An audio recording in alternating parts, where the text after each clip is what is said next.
Go. So, good evening, everyone. So, how are you tonight? So, hopefully, Evening po. hopefully, some of you hindi pa po nakapag-record ng activity. Sana hindi po tayo masyadong excited.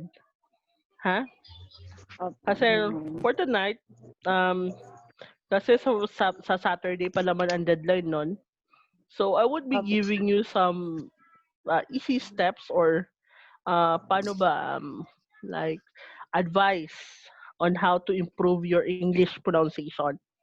So, Yes, number ma'am. one, please always remember that, alam palakihin ko.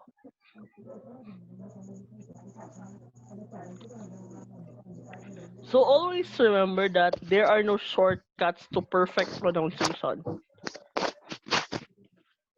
Tandaan nyo to palagi. Always remember this. There's no such thing as shortcut for the perfect pronunciation. It takes a lot of time. It takes a lot of things. It takes a lot of advices. It really takes a time how to improve.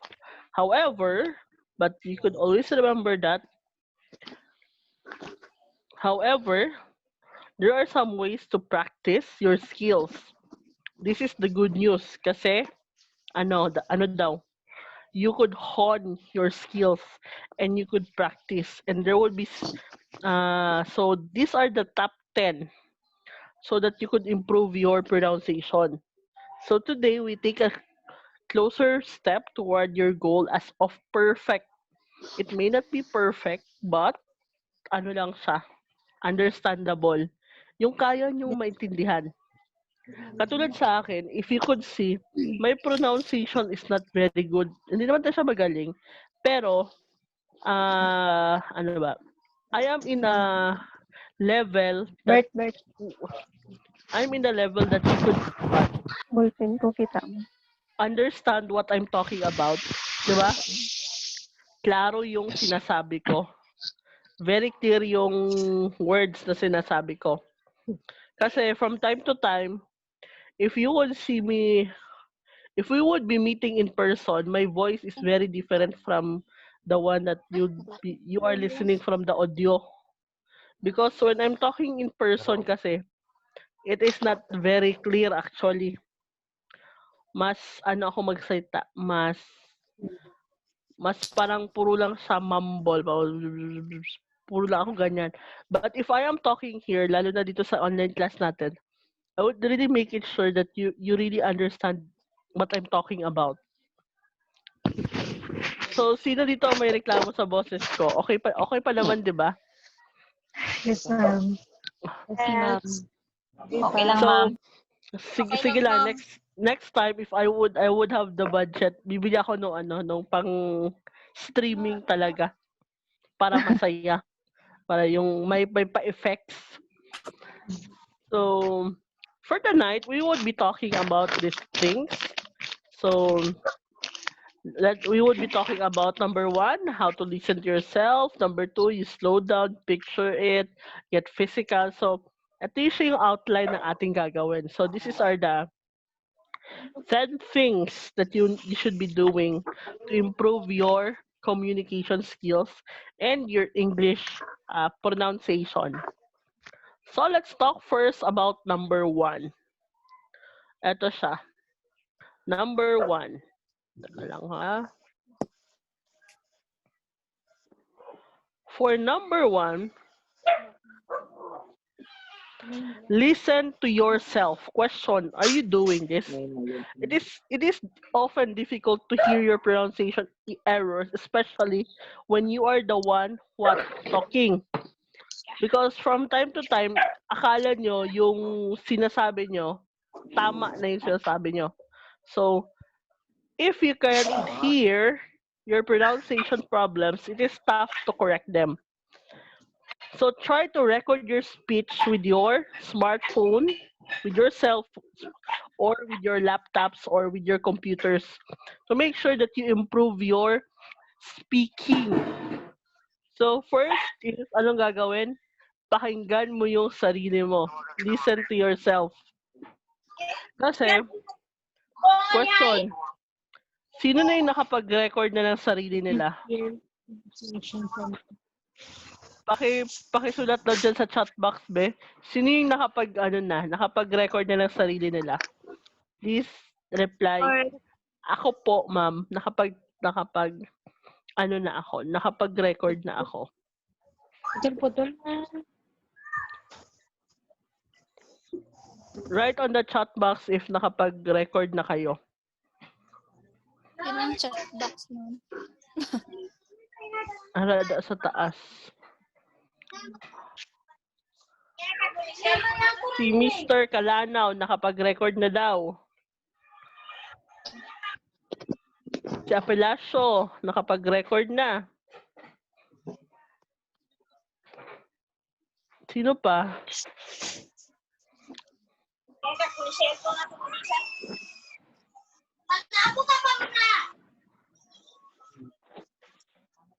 Sino pa nakapag-record? Wala naka-record yung isa. Franco, ma'am. Hindi ko bala ng chat box. Si Franco, Nang may tatlo ka, tuldok sa gilid, Frank. si Miss si Madis, nakapag-record na daw. Thank you, kuya. Isa meron, ma'am. So, question, how was your, how was it? How was it listening to yourself? Nagandahan, nagandahan ba kayo sa boses nyo or na-awkward kayo? Awkward, ma'am. Daw huluya, pamatian. Huluya, pamatian. Ano ba,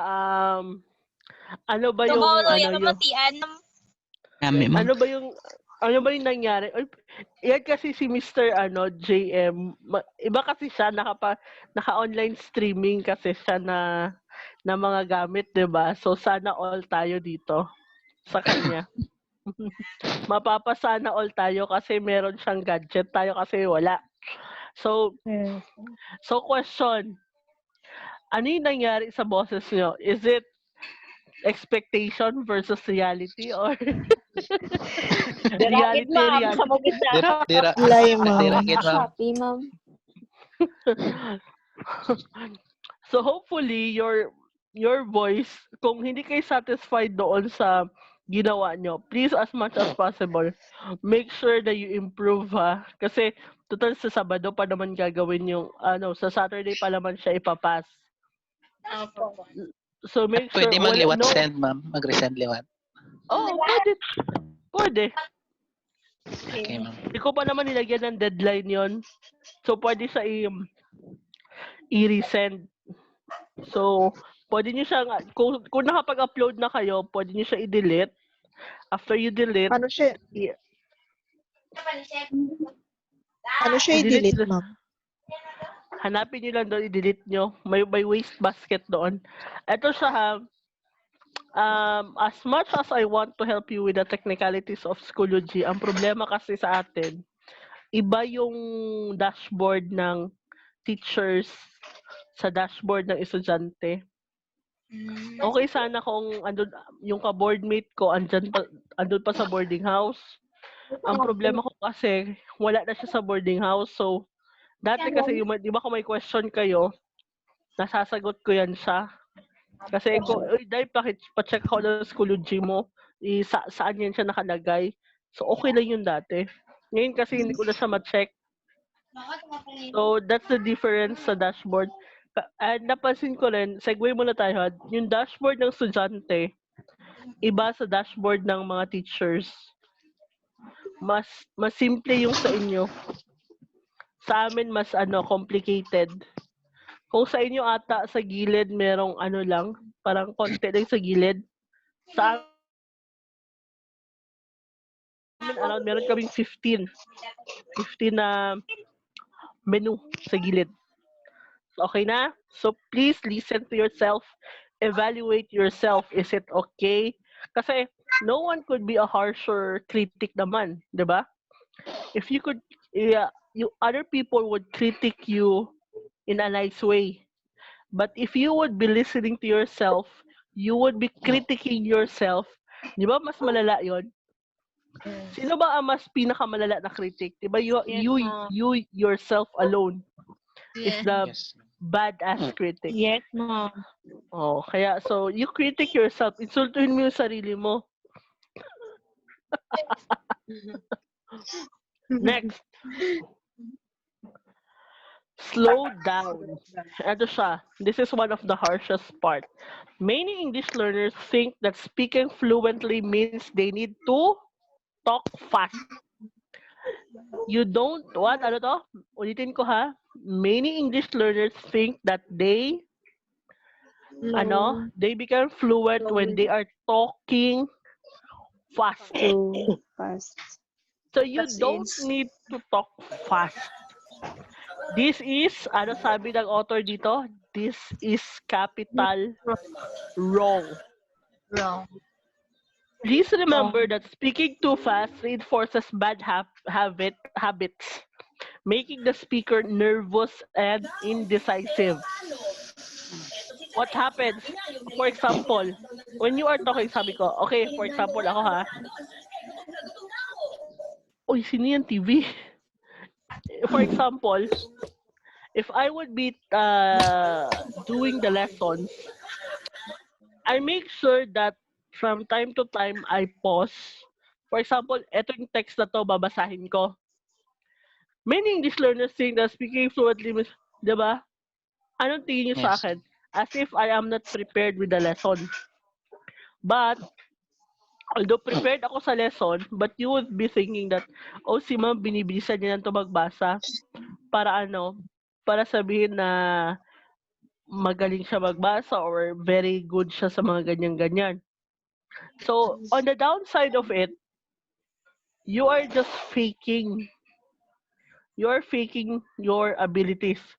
Why would you speak fast when you could talk slow and your audience will understand what you are talking about? It is very sad that meron kasi iba nakala nila yes, you are good, you really talk fast. But sometimes the question is, are you really making sense? And you are using English to communicate. But, di ba sabi nga nila, there should be a two-way communication. If the other person does not understand or does not respond to what you are talking, there would be no communication. It would just be a plain talk, di ba? Sige ka lang kayaw, yaw, yaw, yaw. Yung kausap mo pala, hindi naman naintindihan. So, ano mangyari? May communication? Wala. So, what happens?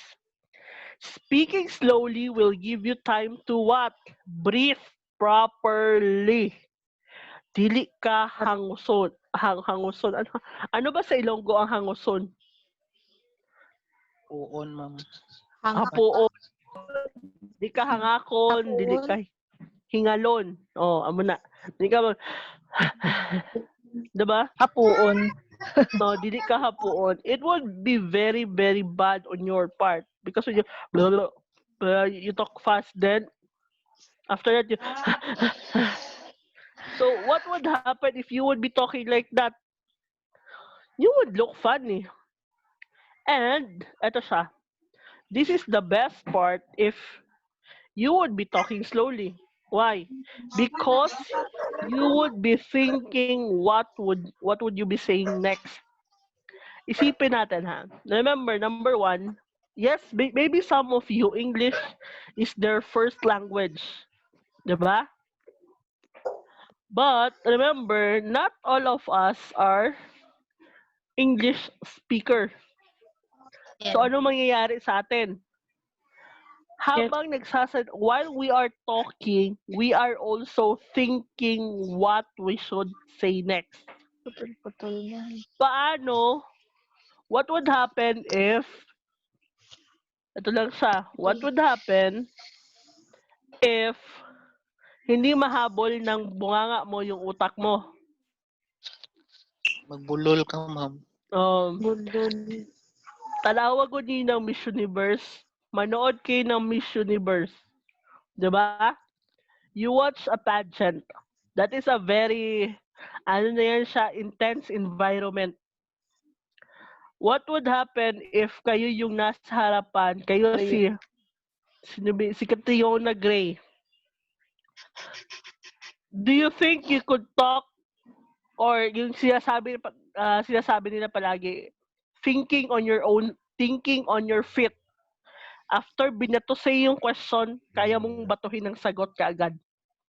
And your answer would be what? Construction wise. Ibig sabihin, very wisely pagka construct ng isasagot mo. After that, kaya mong i-elaborate yung idea mo. Your idea would be what? Concisely done. So, question, kaya natin yon. Hindi, di ba? Hindi, good Hindi nga. ma'am. Hindi, kasi what would happen? Hindi, ma'am. I have some students, they are very good in class. But they could really talk, they could communicate with you. But it's different if you are in a classroom situation. But tatanungin ko kayo, what if you are presenting your thesis? Would you be that confident? Hindi, di ba? Hindi, kasi, for example, last week, I was reporting at school kasi I have Saturday classes, tapos, sabi ko, to change the environment, sige, report mo na akong class kahit Saturday lang. So, what happened is my title defense. So, some of those people who presented their titles were my students from first year, second year, so they are third year today. So, I've become their teacher for the past 3 years. But it is different if you are doing the classroom. When we are, eto na nga, nasa ano na kami. Nasa online kami, online defense na siya. Some of them are already stuttering. So that's why, you really need to talk slowly din. Kasi nga, kailangan siya. And in a very harsh environment like the title defense last week, do you think kakayanin nyo if wala kayong practice? Hindi, diba? No, So from ma'am. time to time, slow down, Yes, ma'am. you practice slowly. Sino yung may mga anak dito? Sino yung may mga anak? Ako, ma'am. Si Dominguez. Aquino, Mr. ma'am. Arnel, may anak ka? Mr. Danay. Wala pa na siya Soltero girlfriend, ma'am. Wala, Ay, ma'am. wala pa. Soltero, Ikaw. ma'am. Soltero. Soltero, Wala, ma'am. ma'am. Miss Gandal, may anak ka na? Wala, ma'am. Single Oh. work. Kamo na lang ni Danay. Isisi mo naman ba? Oo. Nakisisi mo Miss sa trabaho ba? Ramos. Ma'am ba? Miss Ramos, may anak ka na? Dalawa, ma'am. Oh, perfect. Mr. Libakin, may anak ka na? Soltero. Ay, Diyos ko. Si Sally. Obviously, may anak si Sally. Nandyan sa video. Oh, Miss Christina, may anak ka na? Wala pa, ma'am. Hindi perfect yan. So, sad to say, yung mga walang anak, XK dito.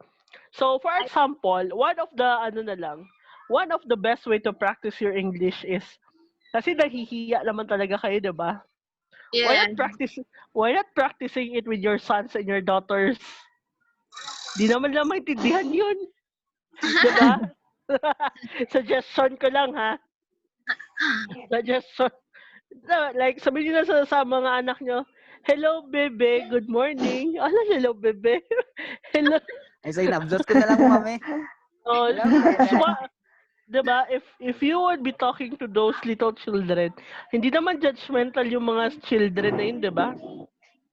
So at least, you start practicing with small children. Depende, ma'am eh. Kung hindi nyo naman kaya mag-practice with small children, kaway-kaway dyan sa mga kaway-kaway naman dyan sa may mga kachat na mga afam. Oh. Miguel kayo. Joke lang. Miguel. You try, kasi naman, di ba, if you are not doing anything, hindi ko naman sinasabi na ano kayo sa Omegle, pero just to practice, di ba? Practice your Yeah. English. Mag-Omegle kayo. Ako ba muya ko, Practice ma'am? lang. Hindi ka mahuya. Mahuya Muya siya ko sa sa imo nablos kay ko, ma'am. mangita ka English sang sir, gamay-gamay. Mangita ka sang oh, at least, it's perfect pag may Ingisela ka na hinablos, di ba? Oo. So, always remember, because it gives you time while you're and what? You will feel more relaxed and be able to concentrate in making your English sound fantastic. Oh, Yes. make sure that you talk slowly. Kasi kung mabilis siya, for example, ako magsasalita ako dito, even though I'll be saying it in Tagalog. Pag Tagalog siya, uy, di ba, magbulol. But if you are talking slowly, you could enunciate your words slowly, and your listener would understand what you are talking, and you would make it sound as if ang galing-galing nyo. May mga English wala naman kasing perfect na paano sabihin yung English. The good thing there is naiintindihan lang. Sige siya nagyaw-yaw. Next. The next thing that you would be doing is what? Picture it. Or sa Bisaya pa, imagine. Picture it, imagine na. Imagine na. Oh. You imagine close your eyes and think how to make a sound before saying it. For example, yung Dolch basic sight words. Question ko lang. Nung nakita niyo yung text, nabasa niyo ba sa utak niyo lang yun? Parang, paano ba siya pagsabihin? Paano ko siya sa utak ko basahin? Di ba? Question. Nung tinry niyo sa utak niyo, nung sinabi niyo siya, nag-connect ba yung nasa utak niyo sa bunganga niyo? Lain, ma'am. So, for example, teka lang.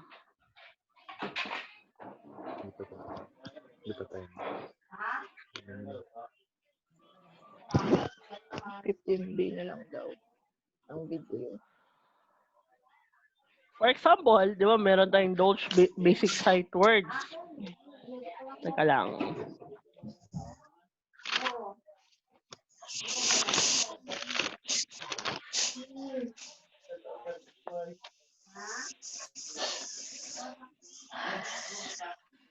Ano lang nga, kalma lang ka mo. Sige, ma'am. Okay. For example, ito yung words. Ito sa oh. Makita niyo siya? Ipalakihan ko naman siya. Yes, ma'am. Primer. So, sa isip nyo, ano yung pagkabasa nyo ng words na yan? Maliit siya, no? Hindi naman. Okay lang, ma'am, kasi sa screen namon, pwede man siya mapadako. Zoom, ma'am. Siya, i-zoom nyo dala sa inyo. I-zoom lang naman, ma'am. Oh. Halimbawa, yan yung words. Isipin nyo paano nyo siya basahin. Isipin lang, ha? Imagine. Sunod, how would you read it? So, let's try someone. Let's try someone. Sana hindi mag-off cam yung iba, ha? Miss Subiron. Miss Subiron. Yes, ma'am. Okay, wag ka muna magbasa, Miss Subiron, ha? Imagine nyo kung ano yung sound ni Miss Subiron. Imagine mo na, ha? Okay. Tapos yun na-imagine kung paano magbasa si Miss Soberon. Pre-primer, ma'am. Oo. Are, oh. Start na, Tapos ma'am. yun, okay, talaw na to. Tingnan natin kung yung imagine natin na boses ni Miss. Bahala ka, Soberon. Ano mo pagbasa? Basta basahin mo lang. Puson gid na siya, ma'am. Mga walo lang. Ay, mga 10 lang. Start na, ma'am. Oh. Sige. 1, 2, 3, go. Sino, ma'am? Oh, go. A and away, big blue can come down, find for funny, go help here. I in is it jump little look big me mom not one play red run said see the 3 2 up we were yellow 2. Okay. Miss Soberon, sabi ko kanina, dahan-dahan, di ba? Think before you speak. Hindi ka nag-think. Pero question, ano yung nangyari natin? Yung expectation natin sa boses ni Miss Soberon, tama ba? Medyo, di ba? Kasi kilala niyo naman si Miss Soberon. Yes, ma'am. Ako kasi hindi ko pa siya kilala, so hindi ko na ma-imagine yung voice niya. So, let us read the following. So, and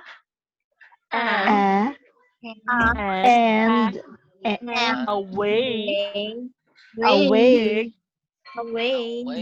big. big, Ako muna ha. Okay, ulitin ko. And away, big, big, blue, can, come, down, find, or, funny. Oh, kayo na susunod bala sa iba ha. Pero please make sure that hindi maayos yung gagawin yung pagpo-pronounce. So hopefully ulitin niyo yung activity niyo in case na feeling niyo you are not satisfied with what you're doing. Yes, ma'am. Kuha. Next, to? Ito yung pinakamano. Visualize the positioning of your what? Mouth and face. Remember, kasi if you would be checking, may mga tamang positions ng dila, tamang positions ng bunganga. O lahat. May positions po yan sa kung paano lalabas yung sound sa bunganga mo. So, if you had studied the phonemic chart, please look for that. Think the sound, how it's into other phonemes. So, if you have used diagrams, ito siya yung sinasabi ko. Make sure that you produce your sounds clearly. Kasi if you would not be producing the sounds, especially as Filipino, we have, diba? We have difficulty in speaking. Anong difficulty in speaking? Number 1, we tend to interchange our P's with our F's. Diba? Our I's with our E's, and our C's with our K's. And sometimes, kahit walang S yung sa dulo ng words, may S tayong nilalagay. Accent. No, accent is okay. But make sure that kasi wala naman talagang perfect accent. Ito siya. Let us not be discriminative towards accent. May accent talaga tayo. Kasi hindi naman talaga we are not native English speakers. So accent is acceptable, but make sure that when you are talking, you pronounce the letters or you sound the words clearly? Kuha? Yes, Hindi ma'am. siya, hindi dahil ganun siya, hindi dahil Ilonggo ka, Ilong. ang gahi naghumok, ang humok ni gahi.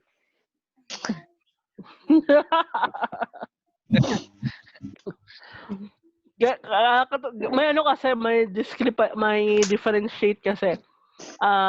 For example, I am a Bisaya. Ang Bisaya, okay mag-English. Pero kapangit ng Bisaya mag-Tagalog. Tama man? Tama. Yes na. Ang Ilonggo, okay mag-Tagalog. Pero Pero mag-English. mag-English, may Halata. problema agad. Halata masyado. Ganyan lang yan siya. So, let's practice and let's adjust na lang. Diba? Kasi nga, mahirap din kasi if you would not be practicing as early as your second year, then pagdating ng panahon, di naman natin masasabi na lahat ng estudyante nyo hindi magaling. You would have students who are very good in the language. They can speak it very well. So that's why to avoid discrimination, let's adjust na lang muna. Tayo na muna yung mag-a-adjust. Okay. So, let's stop muna dito. Stop muna tayo.